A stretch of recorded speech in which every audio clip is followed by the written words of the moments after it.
I suck at Jiu-Jitsu? How do I suck less at Jiu-Jitsu? I guess to suck less. The diabolical leader of the Headlock Squad.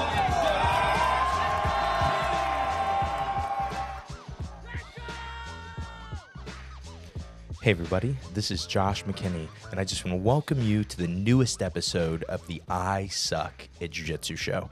So today, last week we used ChatGPT to write our entire episode and see if it was possible to write a podcast that way, and it was terrible. And we also decided to see if ChatGPT could be a coach for us, and it was hit or miss.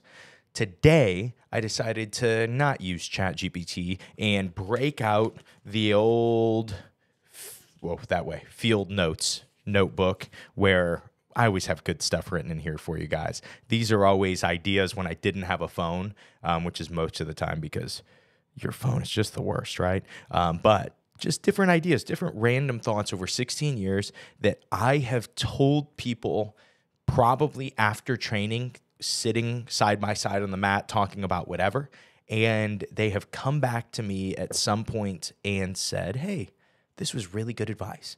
And I thought that the best place to start would be with something offensive, and that is what we would call hack number one, the diet créance. So anytime you hear the term créante or créance in the jiu-jitsu space, we've talked about this before. It is from an old soap opera, the term, an old Brazilian soap opera, and it was a character that was always just with whoever was doing best at the time.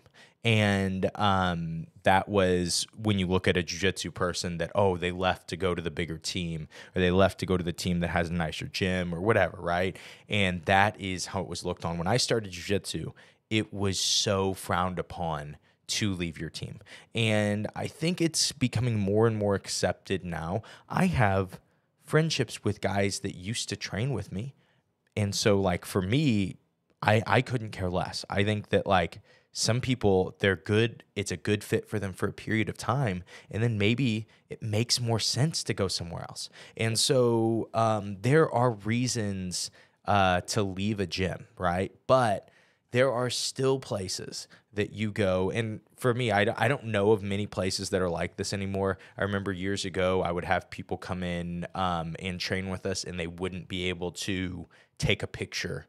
They would like take the picture for us and hold the phone because they couldn't be in the picture.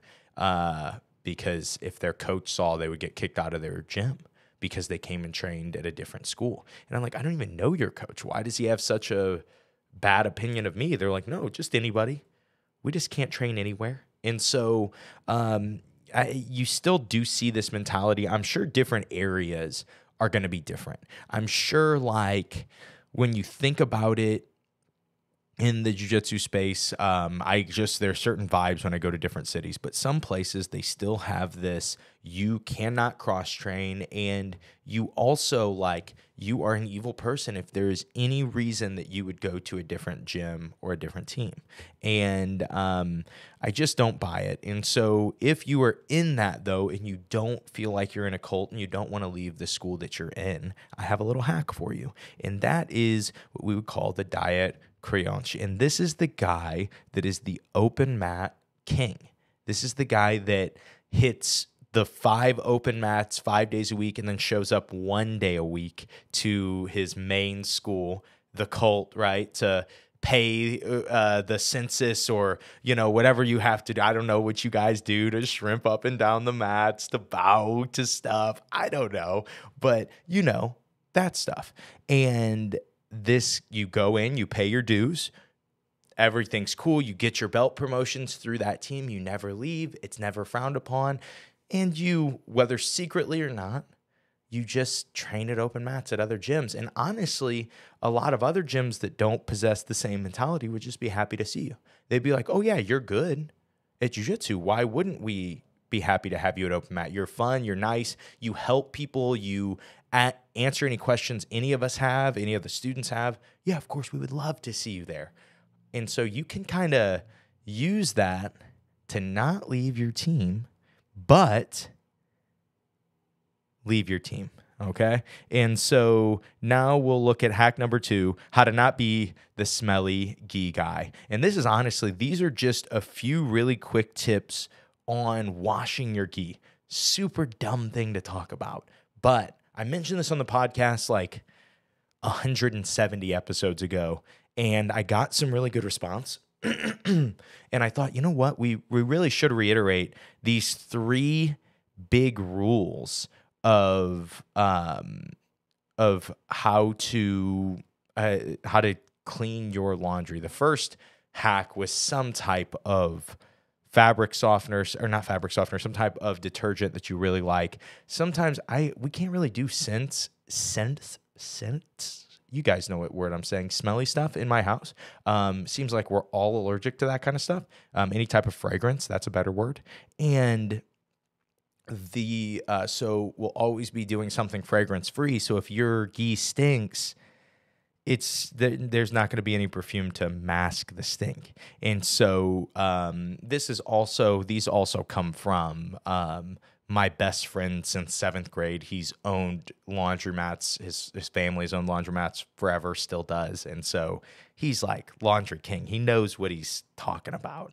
And so the first hack was to use a side loader and not a top loader when you are doing or when you're doing your washer, because they spin faster. And that was, I'll be honest, you should always fact check what I'm telling you. It could be a top loader and not a side loader. Whichever one, if you Google it, one of them spins like 40% faster. And that is the one you want. It will get clothes cleaner. That was like the simple hack.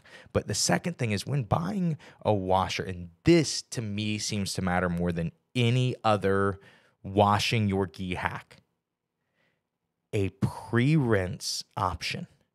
I think it's some type of efficiency thing. I'm not seeing the pre-rinse on all of the models anymore. But if you get something that has a pre-rinse option, and this is my totally uneducated theory on why this works, but I just know that this works because for the first 10 years of jiu-jitsu for me, 8 years of jiu-jitsu for me, everybody would always say, how do your white gis always look so good? And I would say, my mom does my laundry. And this was her hack, was doing the pre-soak, because her theory was if you don't, you're just kind of like putting soap into the sweaty, gross. And you think about how many people sweat or on your gi after a night of jiu-jitsu that you then throw in and like hope that a couple gallons of water mixed with soap, then spinning that around in a circle isn't gross. That pre-rinse ideally gets that grossness off, so then your gi is a little cleaner, and that initial water that has soap in it is cleaner to wash your gi. Totally uneducated, but my best friend approves of this. And so also, I like OxyClean. I said like some type of detergent you like. When you're doing scentless, I was always a big Billy Mays kid growing up. When I was 8 years old, and this is honest to God, for my 8th birthday, all I asked for, it might have been for when I was 8, when I was for Christmas. All I asked for was OxyClean and Orange Glow, because Billy Mays was the greatest salesman in my eyes that I had ever seen. And he would, pop up on right after cartoons and be like, hi, I'm Billy Mays. I want to show you Orange Glow and like use the power of oranges to wash your floors. And at 8 years old, I was like, I've got to have that. And then afterwards, he would pop up on another commercial and it would be OxyClean. And he would have a bunch of freaking dirt and ink and mud and water. I don't know why you would do that. And then he would like pour some OxyClean in it and the water would look clean enough to drink. It was very impressive. And to this day, it is still what I use on gis. This episode is not sponsored by OxyClean. But if any OxyClean workers that are white belts that are listening to the I Suck at Jiu-Jitsu show that have some pull in the company, because I'm sure there's a lot of you listening right now, if you want to get us an OxyClean sponsorship, I'm here for it. Another thing that could sponsor me. This is just a general food hack. I've been doing recipes. I kind of have like a marketing manager that said, hey, you need to write recipes because you cook a lot and people would like them, and it'd be good for all of your social media stuff. So I've been posting recipes, sending them out on the Gi Gazette. And one of the biggest hacks for jiu-jitsu recipes, in my opinion, because I think that you should probably prioritize protein if you train jiu-jitsu. Whatever that means for you when it comes to diet. I just think for recovery, it is important to get enough protein. And so it's not to say it has to be crazy, ridiculous, excessive or anything like that. But you probably should. And when you look at buying meat, especially, it's expensive. And if you buy cheaper cuts, they tend to be bigger and they tend to be really tough. And the best thing to do with really tough meat is to cook it for a very long time. And an Instant Pot is the hack that I am giving you right now. The Instapot, it's a pressure cooker, and it's just a brand of pressure cooker that I think they have a bunch of different safety features on it too. I think that they've always had pressure cookers that you could have in your kitchen, but they would just blow you and your family up. And so this one ideally doesn't do that. And so that is... To me, I am doing, what day is this coming out? It might have just come out like a day ago. I did a recipe, and so if you go to my Instagram, you'll see it. I did a recipe called shoulder pressure carnitas, and this is a pork shoulder, haha, that's the joke, in the pressure cooker, haha, that's the other part of the joke. And it is...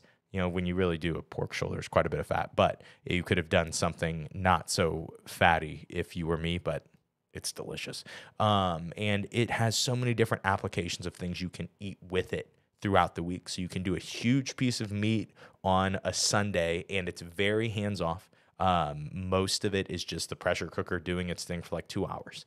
And then throughout the whole week, you can have tacos and have quesadillas and have meat on a salad or a rice bowl or whatever, right? And so you have all of these options.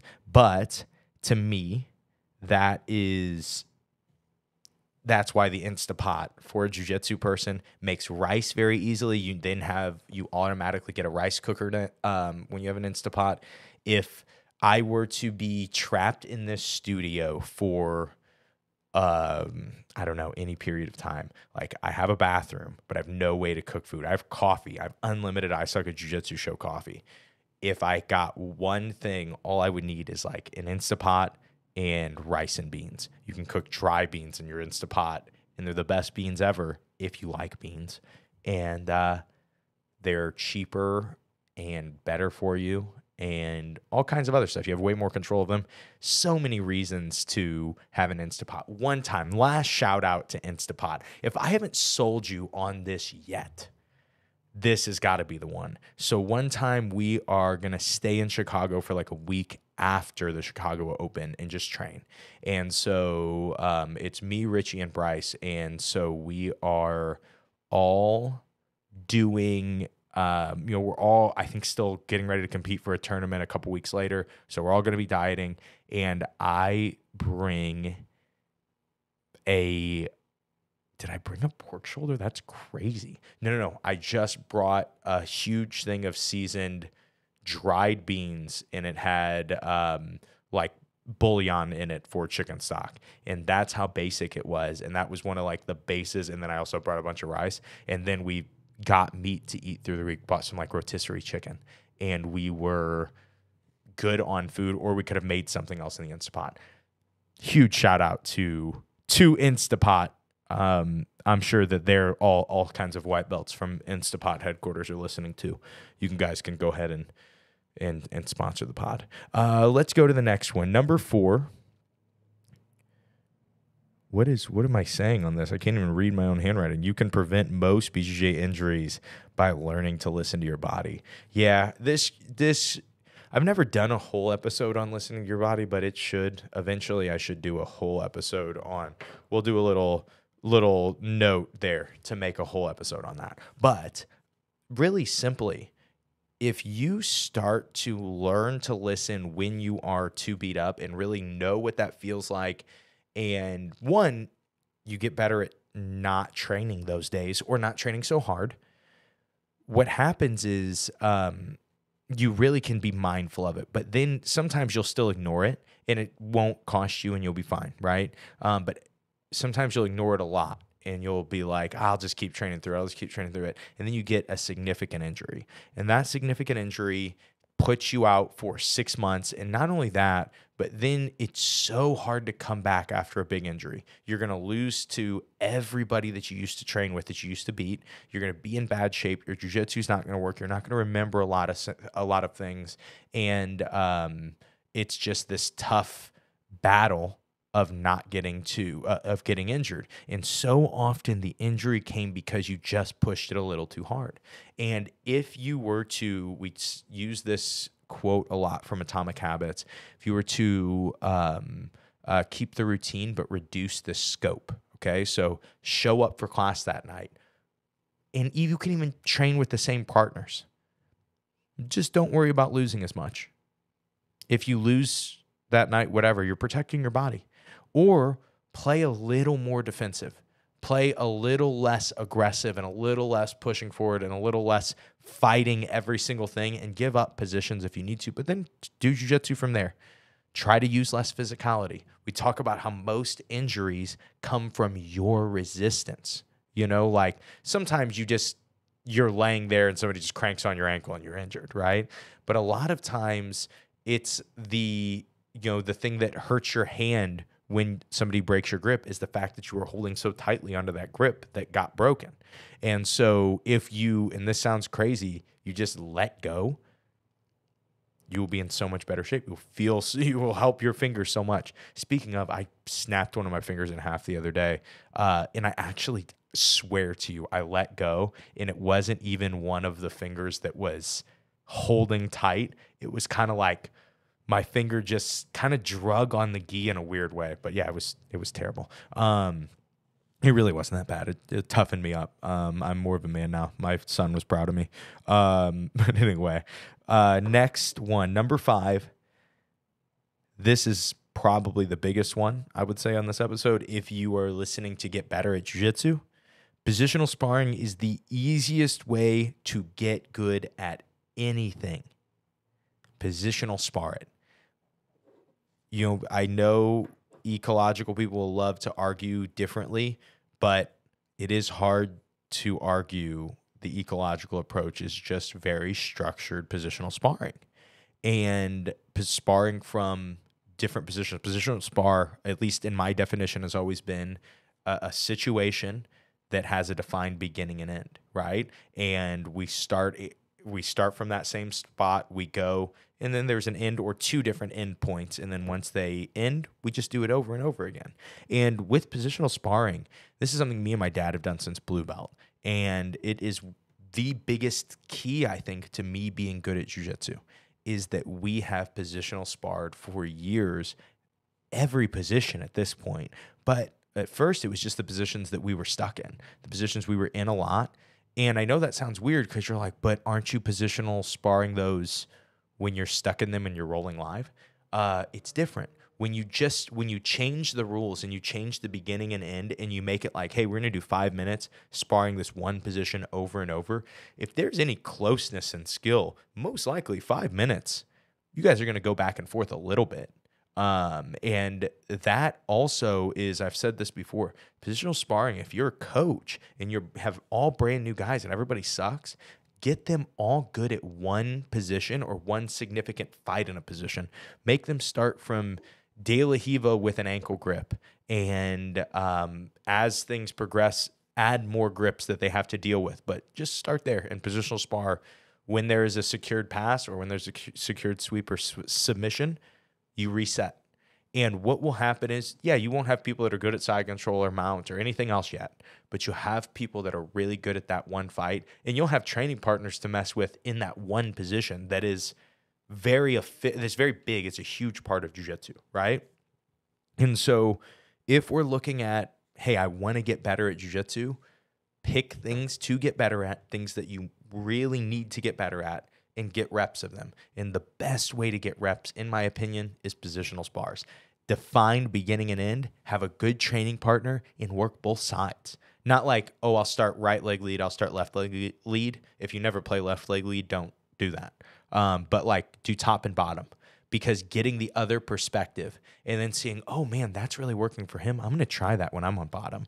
And it helps you both kind of collaborate and get better with each other by still competing against each other and trying to beat each other, but you get to observe so much more of what the other guy is doing and how the other guy is winning, and then try that.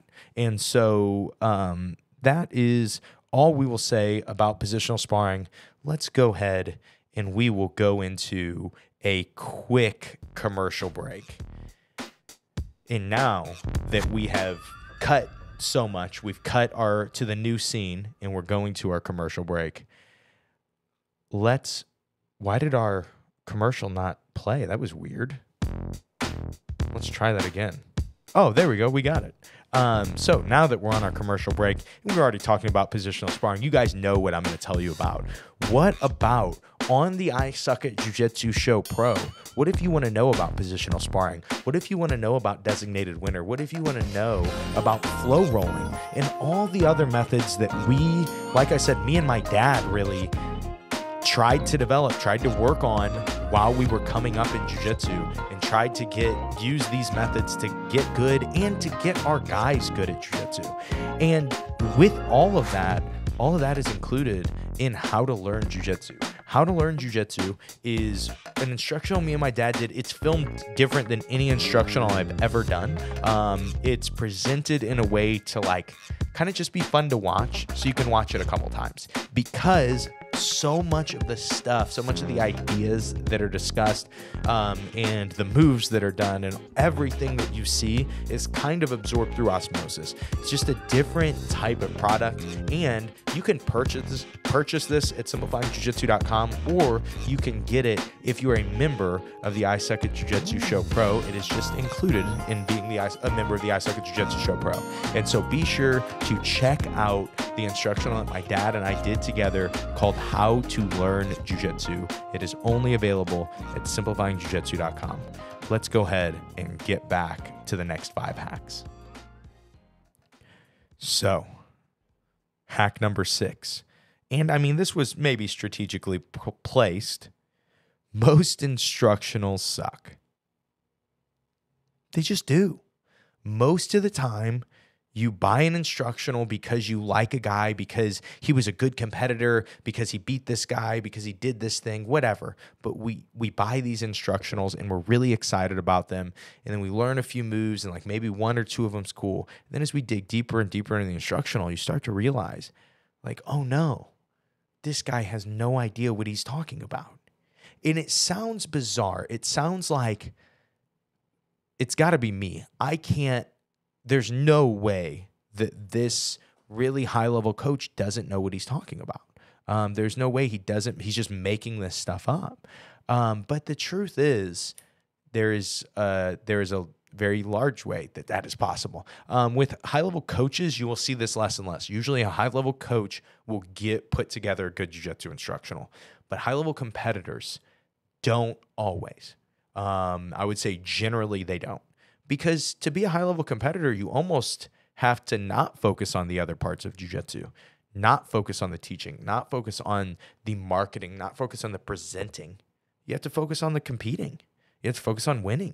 And so often, though, there's all these little things that these guys are doing that are kind of through osmosis, that are through just feel, and they have no way to explain them.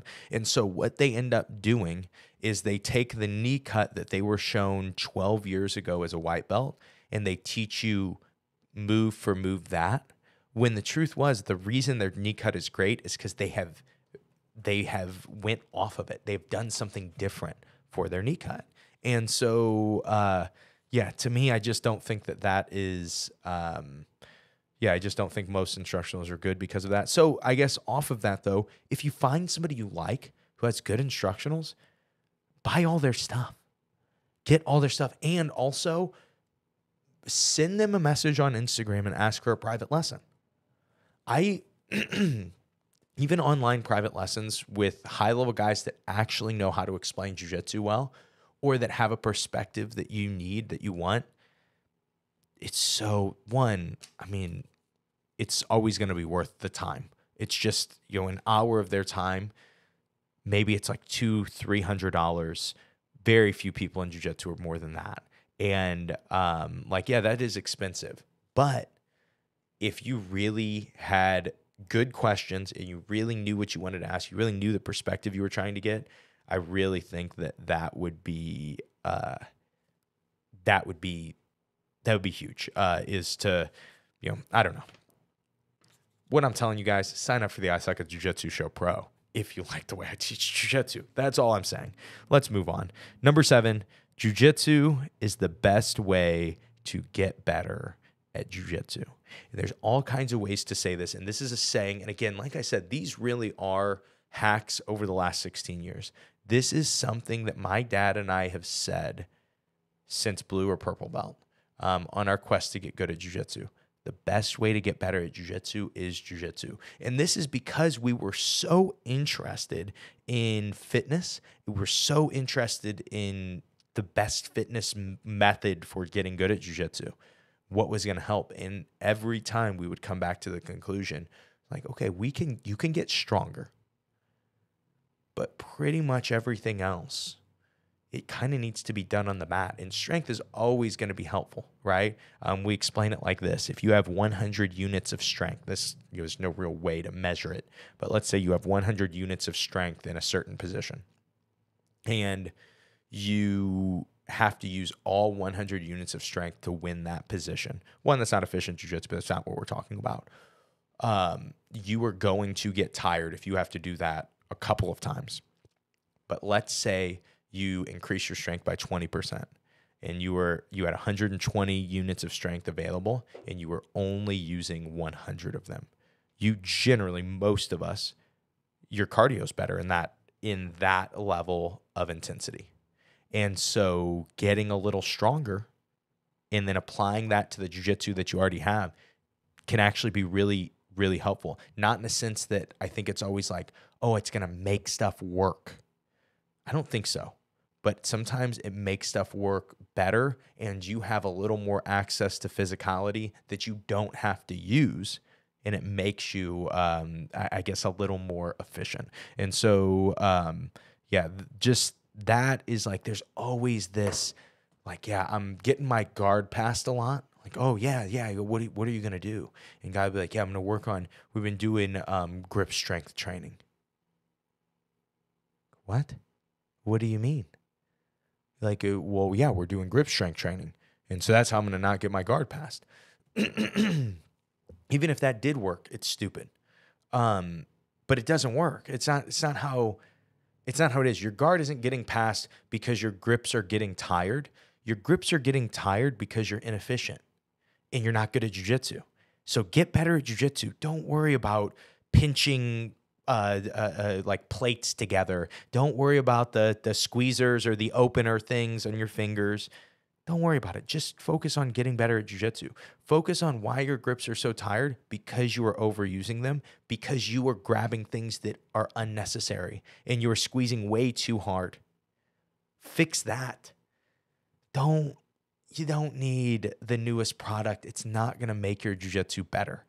I'm not saying those things are wrong.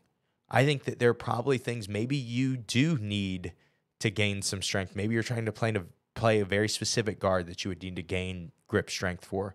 But in my opinion, if you just sparred that guard and you just positional sparred that guard, you would develop that grip strength also. And you would develop it tied to your actual jiu-jitsu, and it would be way more efficient.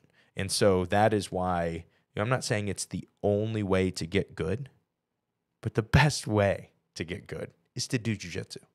It really isn't to do some kata type thing off the mat or shrimp up and down the mat or whatever. If you want to get good at mount escapes, teach people to escape mount. It's not a partnerless movement. that escapes mount. It is learning to feel the situation. It's learning to bump the person off. It's learning to create your angle. It's learning to trap the leg. It's learning to push yourself away. If we then simplify it to, if you just learned this one movement of pushing yourself away, then you'll just escape mount for everybody. It just doesn't work that way. If you learn to escape mount against everybody, then you will be able to escape mount against everybody. But you have to do it. You have to go get the reps. You've got to positional spar. You've got to do jiu-jitsu. You're not going to get better, at least from an efficiency standpoint. You're not going to get better. It's not the best use of your time to be like, if I could just deadlift 100 more pounds, my jiu-jitsu would be better. It's like, no, it wouldn't. You would just be able to deadlift 100 more pounds, and a lot of people, it would just cut into your recovery, and your low back's going to crumble. You're too old. Just do jiu-jitsu, man. Just do jiu-jitsu and listen to your body. All right, now number 8. Speaking of being too old, number 8, all OG BJJ competitors, all original jiu-jitsu competitors, guys have been doing it for a long time that I know, they use foam rollers. And they are right. Foam rollers.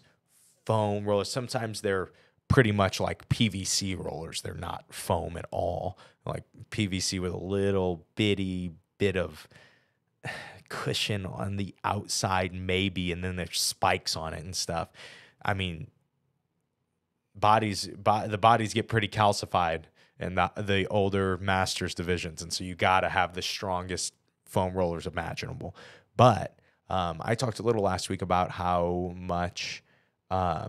little information there was about getting having a rib subluxation and rehabbing it. Most of it was just like, you can't. And then I was getting this reoccurring injury with it. I didn't know what it was. And a lot of it had to do with tightness and literally learning to foam roll like my lat and my back is what helped the front of my rib stop popping out, and just keeping that loose. Also hips and just so many things. It's a really good way. So a lot of guys use foam rollers, if you ever see, almost as their pre-warm-up to jiu-jitsu, or their warm-up even to jiu-jitsu, say like it activates certain muscles. I don't know about any of that stuff, but I do know, again, these are BJJ hacks from my perspective. I do know I've seen a lot of guys use foam rollers, and I have gotten so much benefit from them and things like them. For instance, I have a ball, it's called Rubs, R-U-B-Z, and I have a smaller one because I have plantar fasciitis. I have so many, why am I such a weenie? And it is really good for like rolling your feet out. The spikes in that, like I said, they're spiky stuff all the time. It keeps you from being able to, like the ball from coming out from under your foot.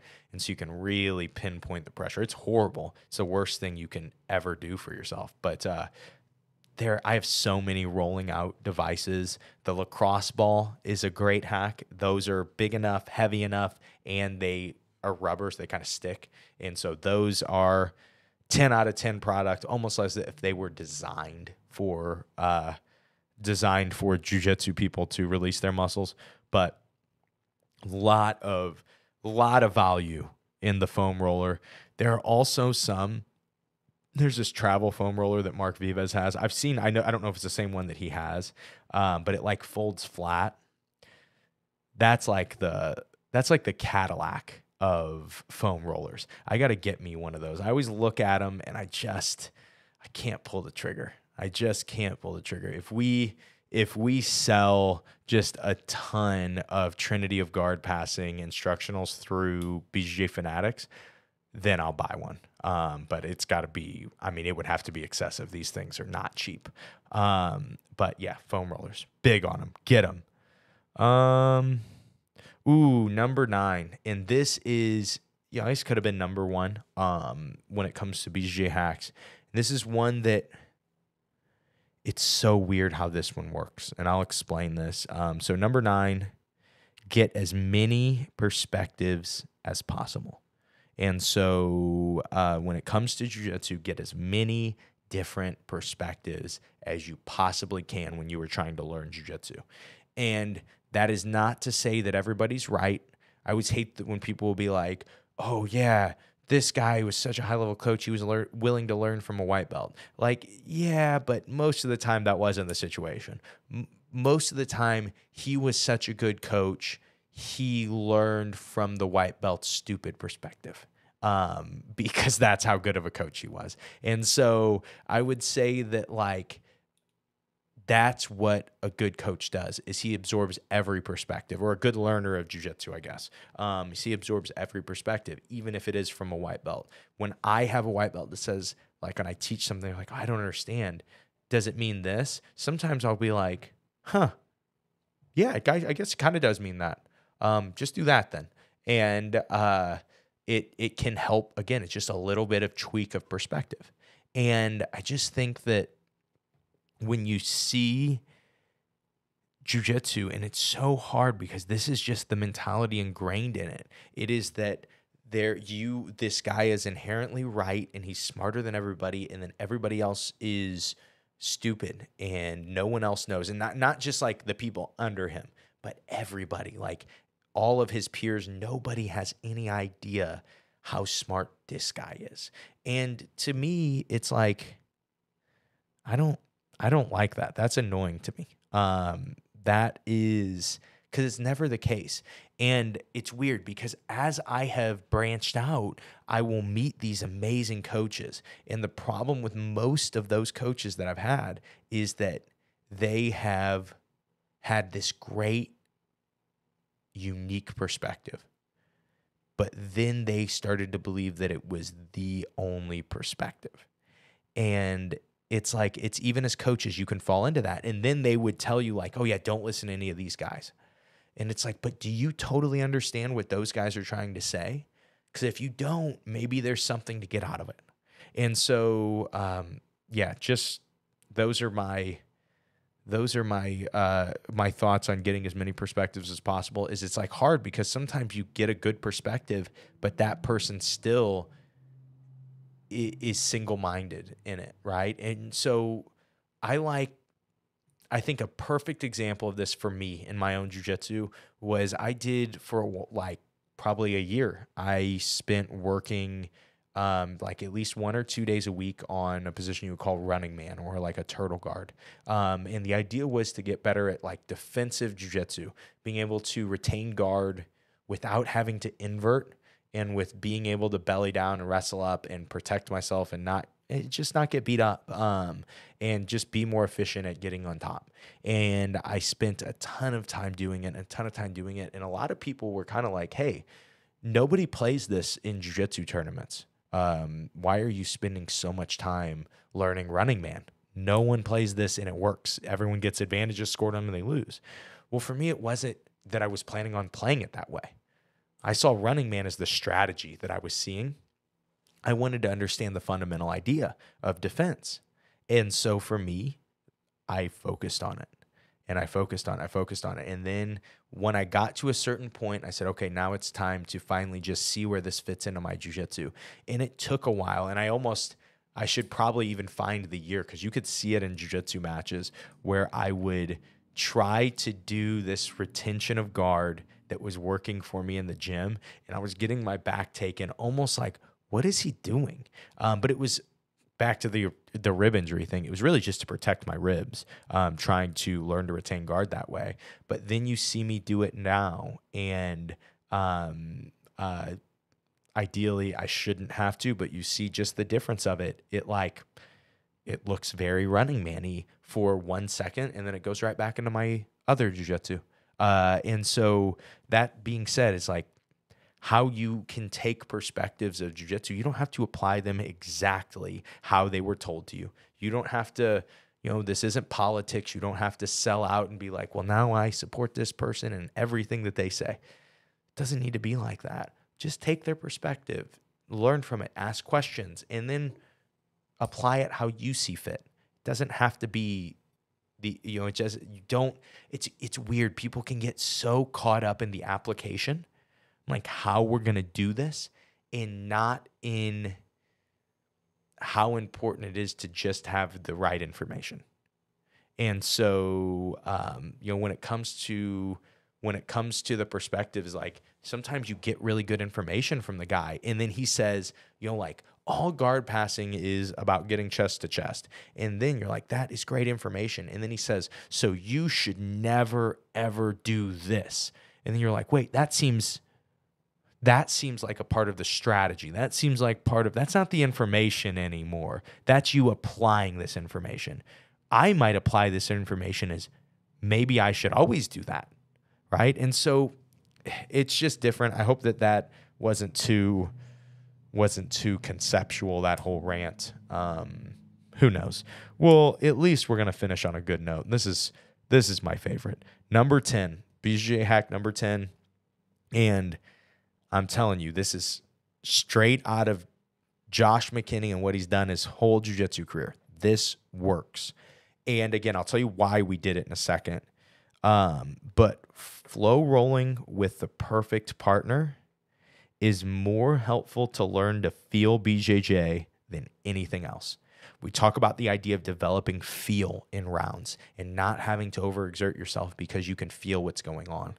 And I really think that a way to give yourself the time to learn feel is you flow roll. And there are versions of flow rolling.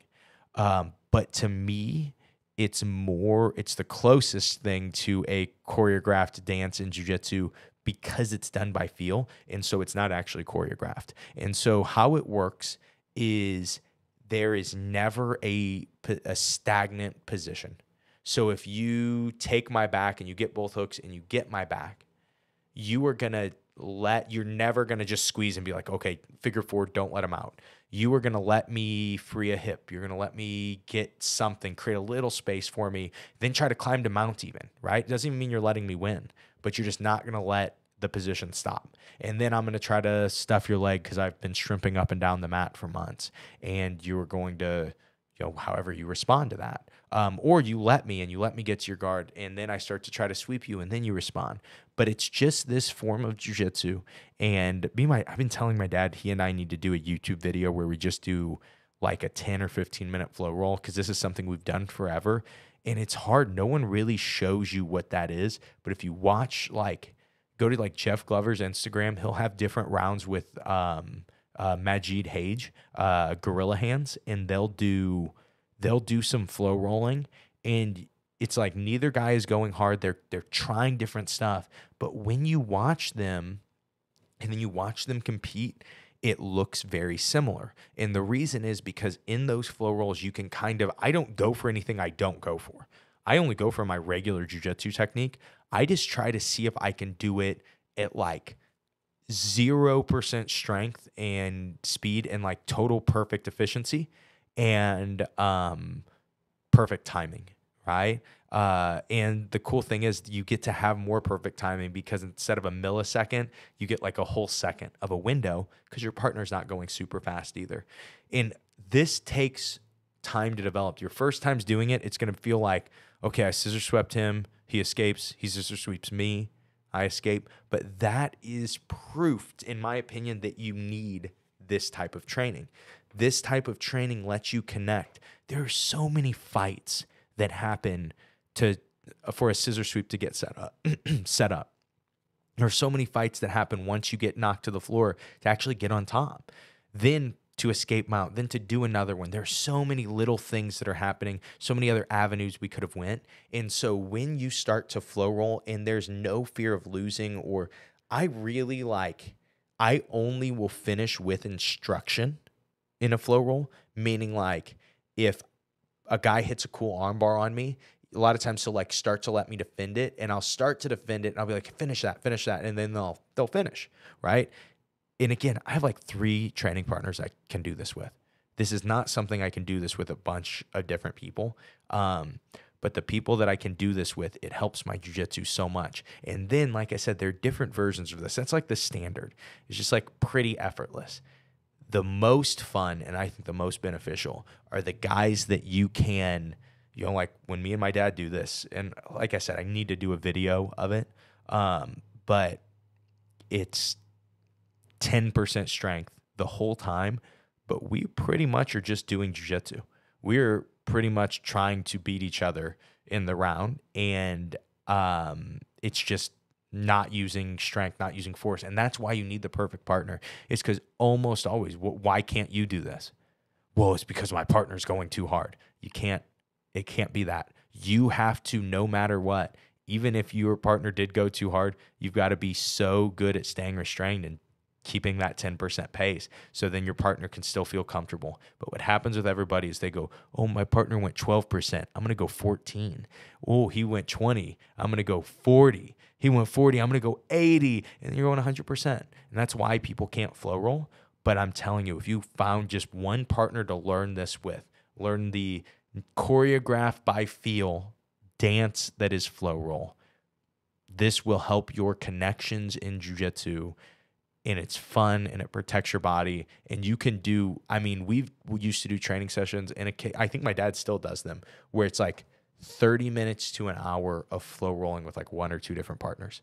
And, just at the perfect pace and keeping at that pace, And so that is what I'm going to leave you guys with. That is all I have for you guys. And those are the 10 hacks from my 16 years of jiu-jitsu experience. I hope you guys liked today's episode. And most importantly, I hope that today's episode helps you guys suck just a little bit less at jiu-jitsu. Have a great day, guys.